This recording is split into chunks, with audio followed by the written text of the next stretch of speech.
Hi friends, আশা করি তোমরা সবাই খুব ভালো আছো। আজকে টক ঝাল মিষ্টি স্বাদের রেসিপি পোহা।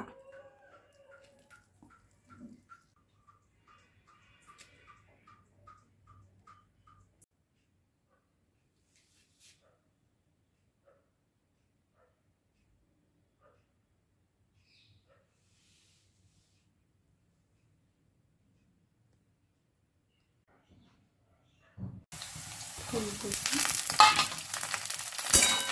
মটরশুঁটি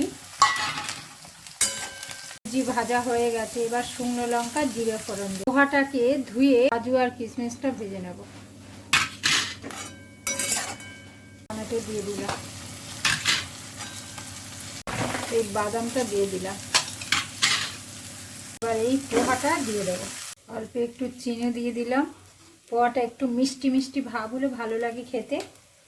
আর একটু লেবুও চিপে দেবো, টক মিষ্টি হবে। একটু লেবু দিলাম। এবার এই ধনে পাতা আর পেঁয়াজকলি দিয়ে ভালো করে মিশিয়ে নিতে হবে।